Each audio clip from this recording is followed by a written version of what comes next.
우리 함께 봉독한 말씀을 통해서 설교 제목 같이 보시죠. 선한 능력의 승리자.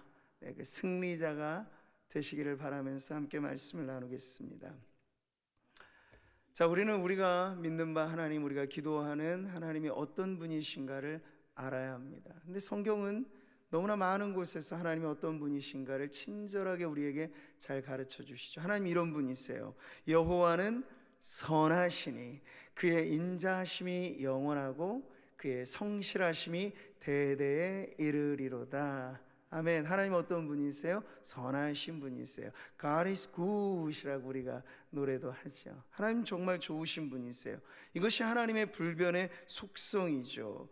자, 그리고 이 속성은 하나님의 형상대로 지음받고 그리스도 예수 안에 구원받은 성도들이 닮아가야 할 성품, 성도들이 닮아가야 할 품성이라고 할 수 있겠습니다. 자, 우리가 지난주 금철에서 선한 능력의 출처가 되시는 분이 누구라고 배웠죠? 성령님이십니다. 자, 오늘 말씀을 같이 보세요. 하나님이 나사렛 예수에게 성령과 능력을 기름 붓듯 하셨음에 그가 두루 다니시며 선한 일을 행하시고 마귀에게 눌린 모든 사람을 고치셨으니 이는 하나님이 함께 하셨음이라. 아멘.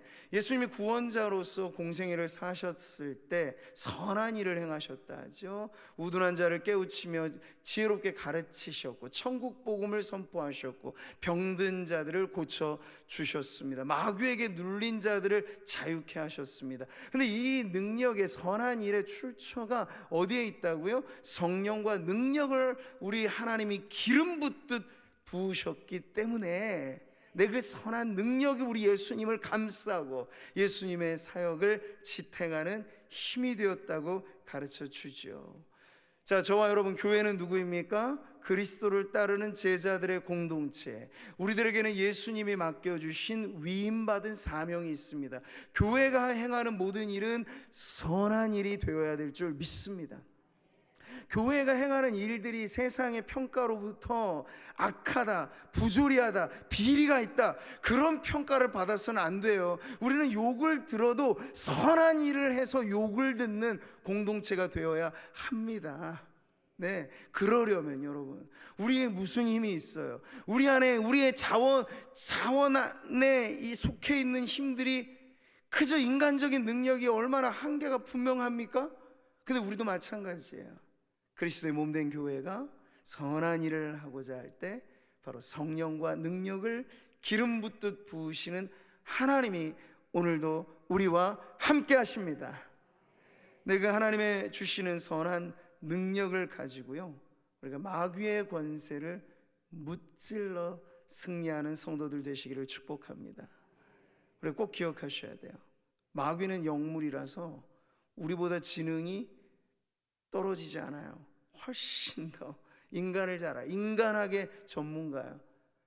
하와를 꼬실 때부터 시작해서 온 인류의 역사를 지금까지 관찰해 오면서 인간학의 대가가 마귀라는 사실을 여러분 아셔야 됩니다. 그 속여서 이기겠어요, 마귀를? 그 교만한 자를 우리가 뭐 어떤 것으로 이기겠습니까? 악한 영은 선한 능력으로밖에 이길 수 없는 줄 믿습니다. 네, 모양만 갖춘 성도를 마귀가 두려워하진 않아요. 그냥 모양뿐이 무늬만 있는 교회를 마귀는 무서워하지 않아요. 그러나 그 교회가 성령과 능력으로 충만해진다면 얘기는 달라지죠. 마귀는 두려워할 것입니다. 두려워 떨 것입니다. 한 성도만이라도 만약 저와 여러분이 성령 받고 그 충만한 은혜 가운데 선한 능력을 힘있게 된다면 마귀가 한 길로 왔다가 10길로 도망가게 될 줄 믿습니다. 승리가 보장된 거예요. 바로 선한 능력이 우리를 감싸고 있을 때 말이죠. 그러나 안타깝게도 여러분, 현대 교회가 가면 갈수록 명목상의 크리스찬들이 늘어가고 있다는 사실, 라오디게아 증후군은 현대 교회에 장악하고 있습니다. 뜨겁지도 차지도 않아요. 그게 딱 정확히 명목만 갖춘 신자라는 얘기죠.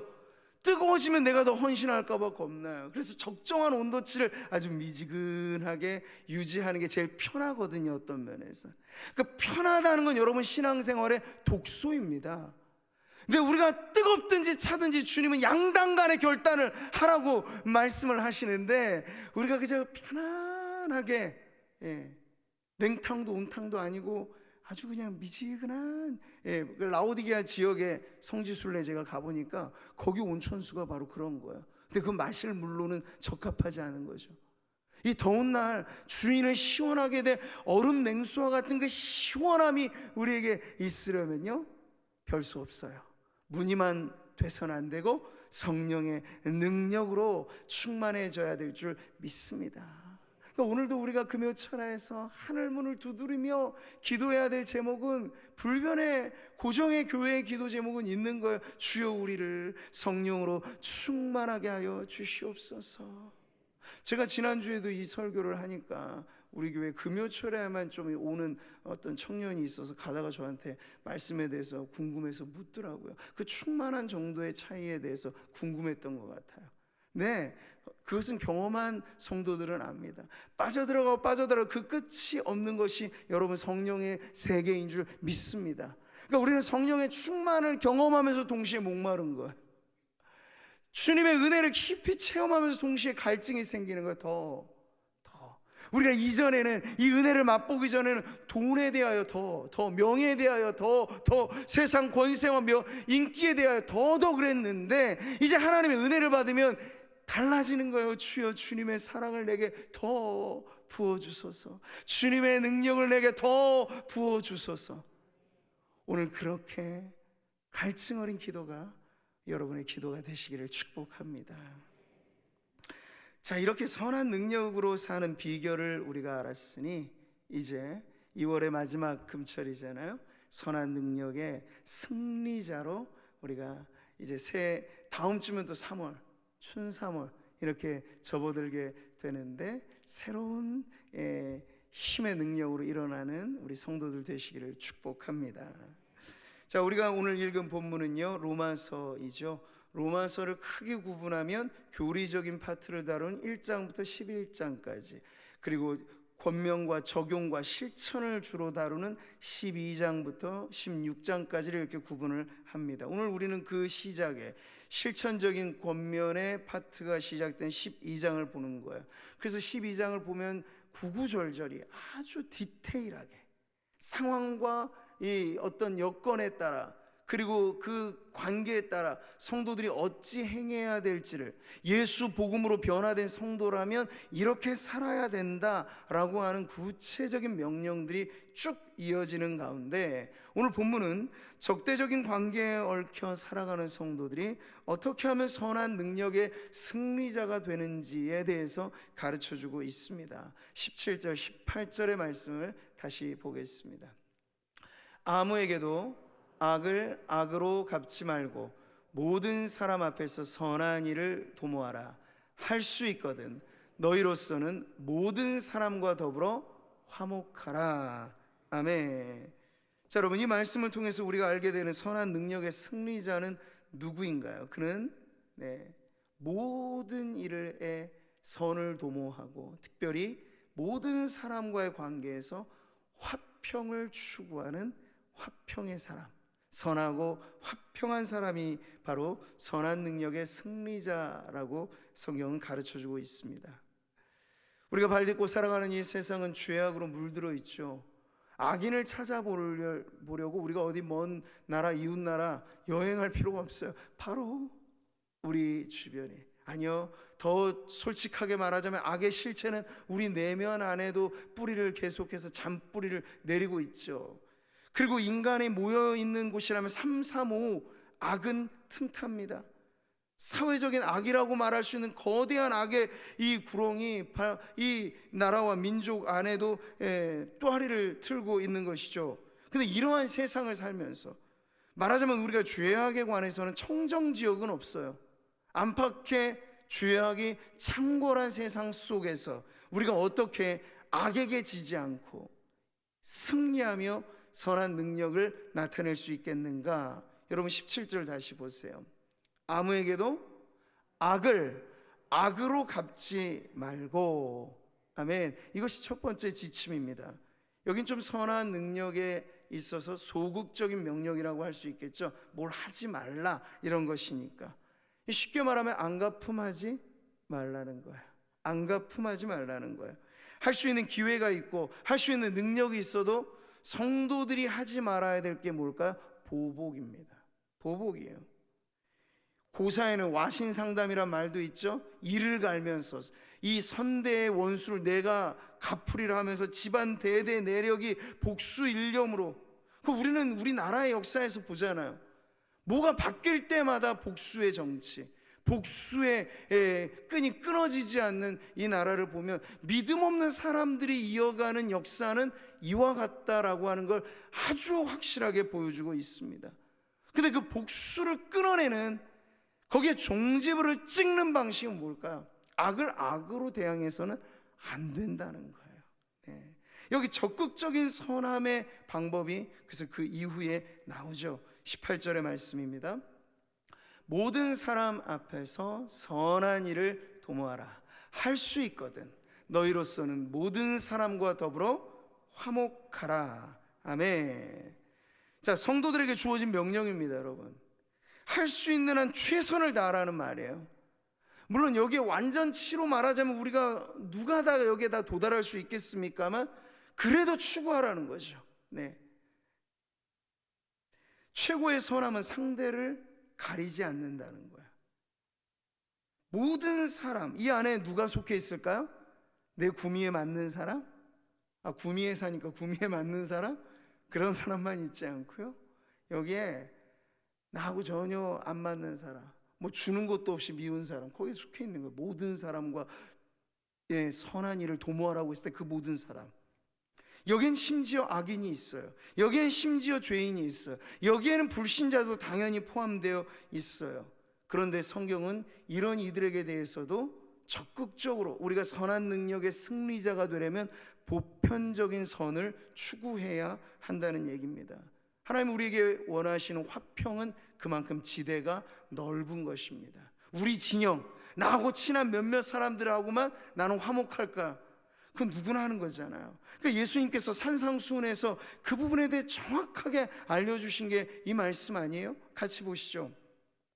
너희가 너희를 사랑하는 자를 사랑하면 무슨 상이 있으리요? 세리도 이같이 아니하느냐?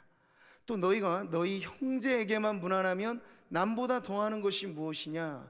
이방인들도 이같이 아니하느냐? 그러므로 하늘에 계신 너희 아버지의 온전하심과 같이 너희도 온전하라. 아멘. 그런 거예요, 여러분. 팔은 안으로 굽죠.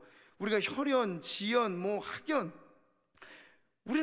우리나라 민족성 자체가 이런 것들을 너무나 중요하게 생각하는 것 같아요. 근데 성도들은 이 민족성이 잡아끄는 이것을 조금은 복음의 능력으로 벗어나는 걸 시도는 해야 되잖아요. 시도하려 해도 힘든데 노력조차도 안 하면 성도임에도 불구하고 끼리끼리를 벗어나지 못하는 거야. 학연, 지연, 혈연. 네, 교회도 오래된 성도들이 따로 모이는 곳이 있고 새로운 사람들은 적응을 못하고 이런 이질적인 구도가 돼서는 안 되고 새로운 사람이 웰컴, 환영을 받고 언제 그랬냐는 듯이 우리는 하나라고 얼싸안고 가족됨의 교제를 누릴 수 있으려면 이걸 깨나가야 되는 거예요. 혈연과 학연과 지연을 넘어서 말이죠, 특별한 관계를 뛰어넘는 친밀함과 친절함과 섬김으로 나아가라고 주님은 우리들에게 오늘 이 명령을 주시는 줄 믿습니다. 이게 하나님의 방식이잖아요. 하나님은 하나님의 마음에 맞는 사람들만 만약 사랑하셨다고 한다면 온 인류의 역사를 통틀어서 그 선하시고 거룩하시고 공의로우신 하나님의 마음에 100% 만족감을 줄 수 있는 인생이 어디 있겠습니까? 근데 하나님이 먼저 그분의 평화와 그분의 선함을 받을 자격 없는 바로 저와 여러분, 우리 모두 죄인 중에 괴수인 우리들에게까지도 넘치는 은혜를 부어주셔서 우리에게 이 선함을 나타내 주신 줄 믿습니다. 그러니 우리도 그렇게 살라는 거죠. 왜? 우리가 누구이길래? 하나님의 자녀들이잖아요. 그리스도의 제자들이잖아요. 네. 하나님의 선하심을 닮아가는 자. 따라해 보겠습니다. 하나님의 선하심을 닮아가는 자. 누구입니까? 네, 바로 저입니다. 이런 고백이 있으시기를 바랍니다. 물론 정도에 있어서는 아직 초보 수준, 이제 중간 단계, 조금 더 깊어지는 차이는 있겠지만 우리의 목표는 하나요. 우리 하나님이 선하신 분이고 예수님이 너무나 좋으신 분이기 때문에 우리가 성도로 살면서 성도 아니었을 때처럼 특별한 관계들 안에서만 좋아해주고 혜택을 주고 그러지 않은 사람들은 나 몰라라 하고 이러지 않기로 마음을 정하고 하나님의 선하심을 닮아가는 성도들이 되시기를 축복합니다. 자, 이렇게 보편적인 관계에서의 선함과 화평을 말하면서 바울은 한 단계 더 나아갑니다. 조금 더 적대적인 관계, 특히 원수지간에 있어서 어떻게 우리는 선한 능력의 승리자가 될 것인가. 바울은 성도들을 아주 자애롭게 부르면서 그들이 행해야 할 적극적인 선을 이제 19절에서 말씀하고 있어요. 같이 크게 한번 읽겠습니다. 시작.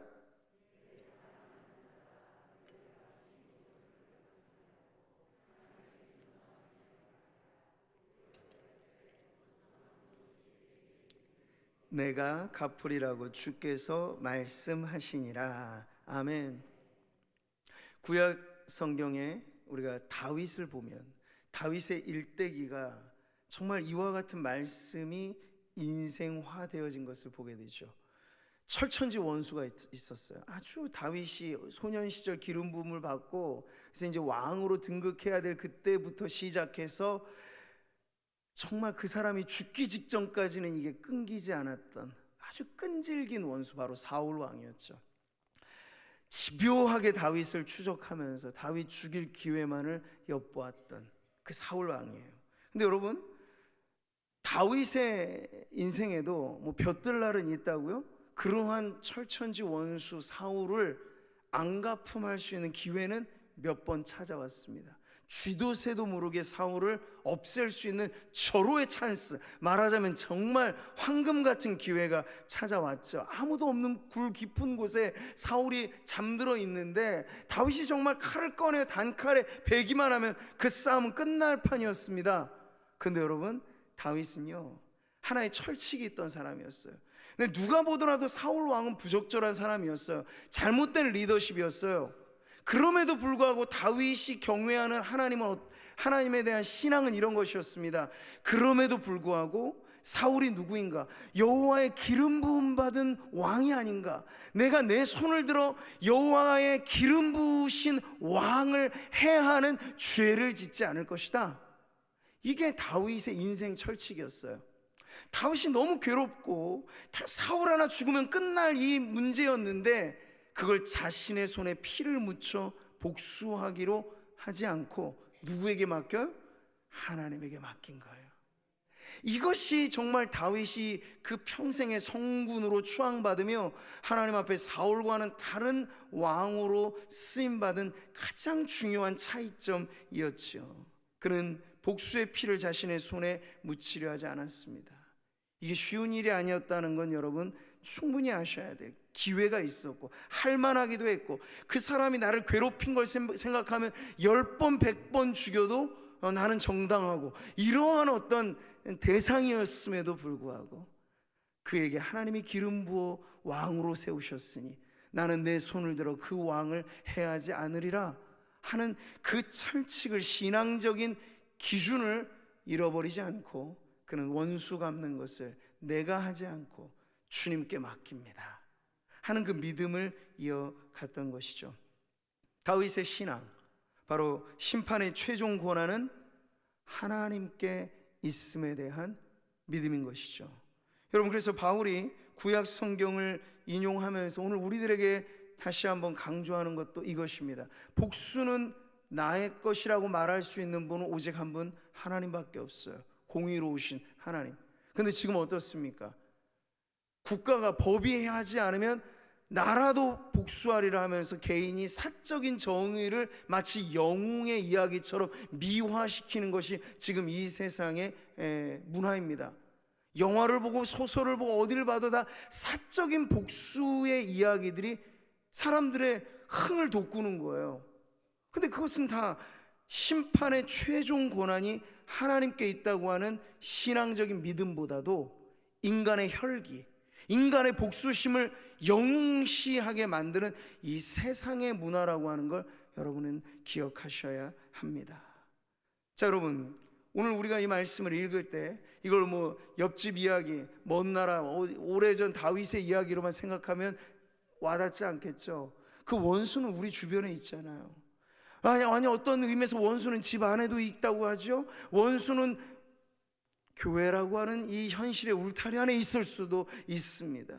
오래도록 이 지역에 오래도록 서로 알고 지냈던 사이가 원수지간일 수도 있습니다. 멀지 않아요. 가까이 있는 누군가, 그 전까지는 좋은 이웃이었는데 어떤 문제로 인하여 하루 한순간에 원수지간이 되어지는 그런 문제들도 우리에게는 있죠. 그런 여러분, 이 적대적인 대상, 적대적인 세력, 성도들이라고 예외일 수 없는 이 대상들을 우리가 어떻게 대해야 하겠습니까? 우리 안에도 오늘 성경이 가르치는 이 믿음이 필요할 줄 압니다. 심판의 최종 권한은 내게 있지 않고 하나님께 있습니다. 하나님은 생사화복의 주관자이세요. 인생의 모든 것을 처음부터 끝까지 헤아려 하나님의 정의와 공의로 정확하게 판단하실 수 있는 그 하나님 앞에 우리의 억울함, 때로는 우리의 원통함, 그것을 하나님 앞에 아뢰고 하나님의 도우심을 구하는 것이 여러분 성도가 해야 할 적극적인 선인 줄 믿으시기를 바랍니다. 이런 점에서 베드로 사도가 아주 좋은 샘플을 우리에게 보여주고 있습니다. 같이 한번 읽어보시죠. 그는 욕을 당하시되 맞대어 욕하지 아니하시고 고난을 당하시되 위협하지 아니하시고 오직 공의로 심판하시는 이에게 부탁하시며. 아멘. 누구시죠? 바로 예수 그리스도이세요. 아니, 다윗이 사울에게 해를 가하지 않는 것과는 전혀 다른 입장이죠. 예수님은 그 자신이 심판주로 오실 분이세요. 그러나 우리의 죄를 담당하여 구원하시기까지, 십자가에 죽으시기까지 낮아지실 때 예수님은 누구에게 이것을 맡기셨다고요? 동일한 원리예요. 심판하실 이에게 이 모든 것을 맡기고, 사람들이 잡아 끄면 끌려가시고, 옷을 벗기면 벗김을 당하시고, 침을 뱉으면 침뱉음을 당하시고, 때리면 맞으시고, 못을 찌르면 못에 박히시고, 내어주심으로써 선으로 악을 이기는 가장 결정적인 모델이 되어 주신 것입니다. 선한 능력의 승리자가 바로 다름 아닌 우리의 구원자 예수 그리스도이십니다. 주님 말씀하셨어요. 나는 너희에게 이르노니 너희 원수를 사랑하며 너희를 박해하는 자를 위하여 기도하라. 아멘. 어렵지만 아멘. 구체적인 대상을 떠올려서 이 말씀을 적용하려면 어려우시죠. 누구에게나 어렵습니다. 그래도 우리는 믿음으로 아멘 하셔야 돼요. 왜? 우리가 예수님께 속한 사람이잖아요. 악한 자에게 속한 자라면 악을 행해도 정당해요. 그럼 우리는 선한 자에게 속해 있어요. 예수 그리스도, 그 선한 능력에 우리가 붙들려 있다면 이 말씀은 내 본성과 내 심성과 내 처지와 형편에 따라 구체적인 악인을 떠올리고 구체적인 원수를 떠올리면 끝내 이게 정말 동의되기가 힘들게 여겨지더라도 아멘. 원수를 사랑하라. 아멘. 주님 내게 사랑할 능력을 그 다음엔 기도해야 되는 거죠. 주십시오. 네. 이런 말씀을 그냥 겉도는 식으로 보면서 그건 예수님이시니까 가능하고 우리에게는 먼 이야기예요. 우리 사회 어느 누가 원수를 사랑합니까? 대보세요. 증거를 대보세요. 정말 없어 보여요. 그럼에도 불구하고 성도는 아멘으로 이 말씀을 따라야 하겠습니다. 왜냐하면 이게 변함없는 기준이 되기 때문이죠. 오늘 바울도 우리가 읽지 않았습니다만 12장 구체적인 실천의 덕목에 들어갈 때 예수님의 말씀과 아주 똑같은 말씀을 주잖아요. 14절입니다. 너희를 박해하는 자를 축복하라. 축복하고 저주하지 말라. 아멘. 또 어떤 성도들은 이렇게 생각하실 수도 있어요. 목사님, 아무리 내가 선을 행한다 하더라도 어디 사악한 원수가 변하기라 한답니까? 그럼 원수에게까지 선을 행하는 거, 그건 정말 뭐 액자에 써있는 이상적인 억구지, 실제로 우리의 삶에 오히려 선을 행하다가 더 낭패당하는 일이 비일비재하고, 우리가 경험적으로 아는 게 그런 거잖아요. 잘 대해주면 그 잘 대해주는 걸 그 사람은 권리로 생각하고 나중엔 오히려 그걸 마땅하게 당연하게 요구하는 게 우리의 경험 아닙니까? 그럼에도 불구하고 잘 대해주라는 거예요. 이거 참 어려운 일이죠.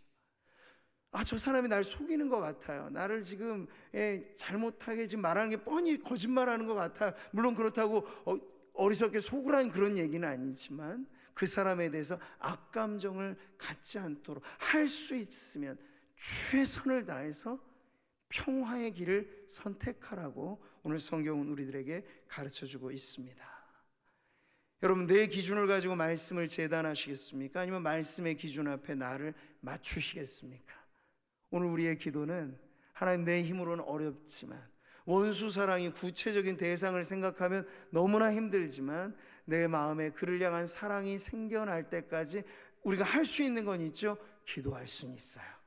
내 마음을 내가 억지로 만들지는 못해도 하나님의 선한 능력이 우리에게 임하시면요, 모든 우리의 앞선 성도들의 간증, 사랑의 원자탄으로 불린 손양원 목사님이 하루아침에 어떻게 자기 자식들을 죽인 원수를 양자 삼기까지 할 마음이 그 즉시로 들었겠어요? 그건 있을 수 없는 일이죠. 그런데 선하신 우리 하나님의 사랑이 그 마음에 부음바 되고 하나님의 능력이 자신의 본성을 이기는 능력이 되니까 자기 두 아들 죽인 살인마, 원수 중에 원수, 그를 양자 삼아 구원의 길로 인도하고자 하는 그야말로 사랑의 원자탄이 되어진 것이죠.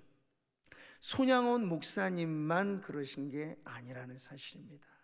우리도 기도하신다면, 하나님, 제 평생에 마음의 짐과 같이 이 사람 생각하면 여전히 저는 이 말씀에 자유로울 수 없습니다.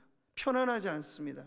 그럼 여러분의 마음에 평안이 주어질 때까지 기도하면서 내게 그 마음을 주시옵소서, 그를 사랑할 수 있는 마음, 기도하되 그에게 축복할 수 있는 기도, 그것이 내 마음에 나오기까지 하나님의 사랑으로 물들여지고 압도적인 성령의 은혜가 내 안에 그 선함을 싹 틔워 열매로 거두어질 수 있도록 주여 나를 어루어 만져 주시옵소서.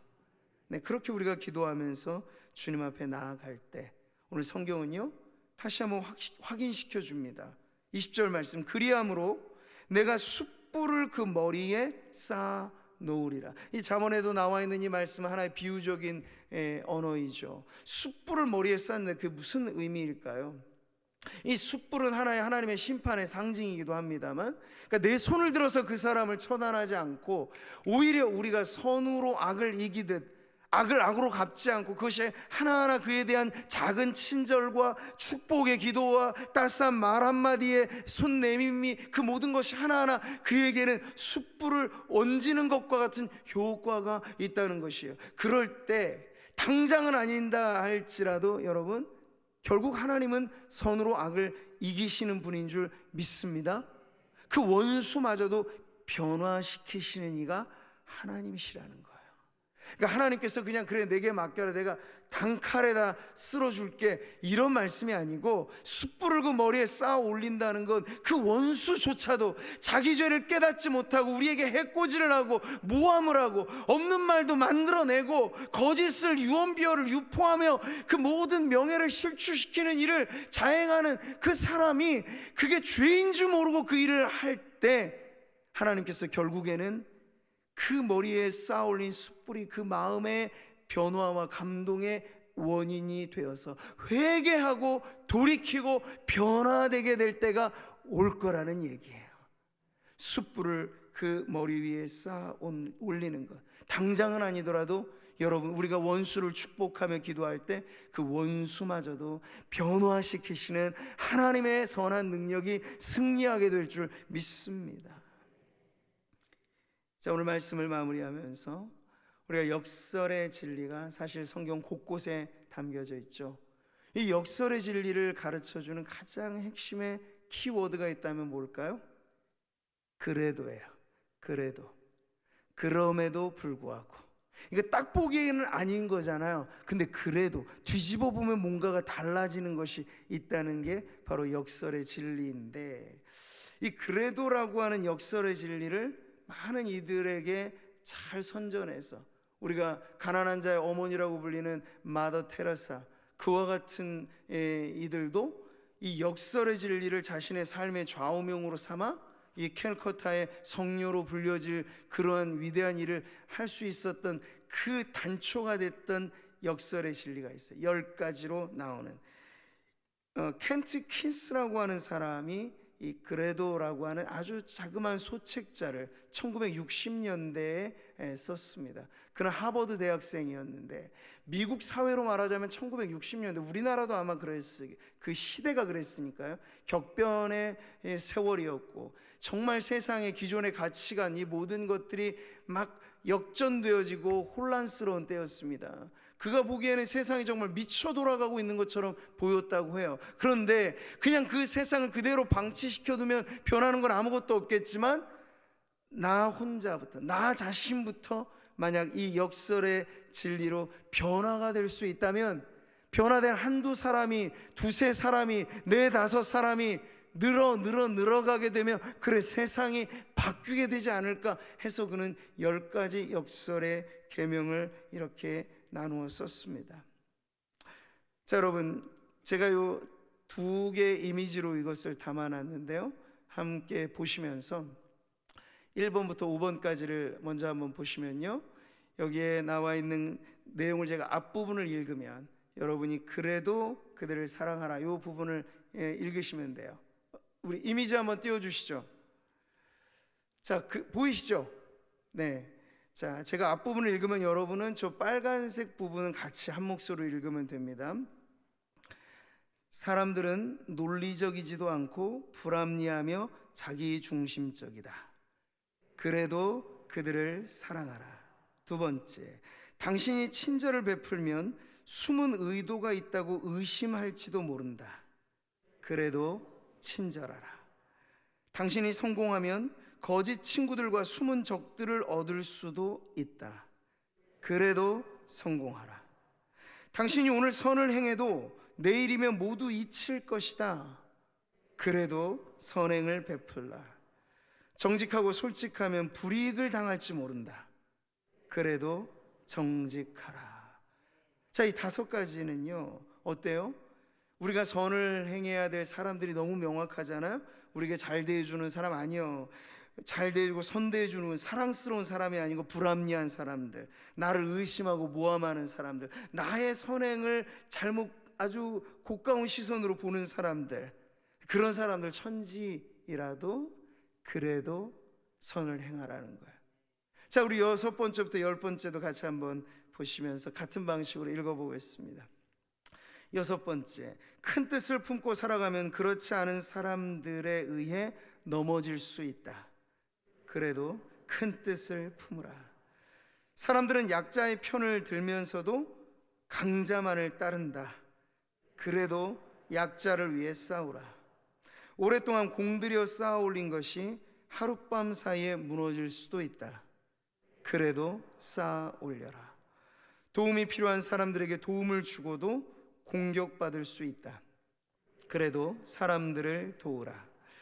당신이 가진 최선의 것을 세상에 주고도 크게 낙담하게 될지 모른다.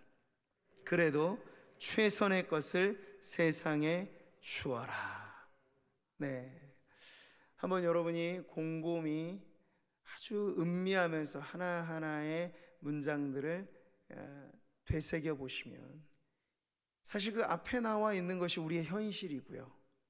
그러나 그럼에도 불구하고 우리가 베풀어야 될 부분들은 바로 여기에 신앙의 가치를 넣어서 말하지는 않고 있지만 우리가 믿는 바 선한 능력의 구주 되신 그 주님의 능력으로 우리가 감당하게 된다면 우리는 이 모든 겉보기에는 부조리하고 겉보기에는 모든 것이 다 우리의 성에 미치지 않은 그러한 문제투성이일 것 같은 상황에도 그럼에도 불구하고 우리가 선한 능력으로 승리할 수 있음을 오늘 우리는 말씀을 통해서 다시 한번 확신하게 되기를 바랍니다. 이제 결론을 맺고 기도하는 자리로 나아가겠습니다. 여러분, 오늘 성경은 우리에게 진정한 의미에서 선한 능력의 승리자로 초대하고 있습니다. 21절이죠. 악에게 지지 말고 선으로 악을 이기라. 아멘. 한 번 더요. 악에게 지지 말고 선으로 악을 이기라. 아멘. 악에게 지는 삶은 뭘죠? 악을 악으로 갚으면 악에게 지는 거예요.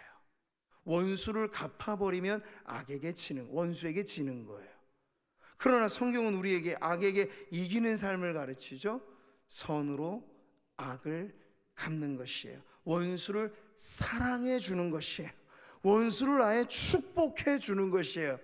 여러분, 그것이 악을 이기는 방법임을 믿으시고 예수님이 앞장서 그 삶을 사셨고 우리를 따라오라 하시니 오늘 우리도 악에게 악을 갚음으로 지는 삶이 아니라 오히려 선으로 악을 이겨 선한 능력의 승리자로 굳건하게 살아가는 오늘 우리 모든 성도님들 되시기를 주님의 이름으로 축복합니다.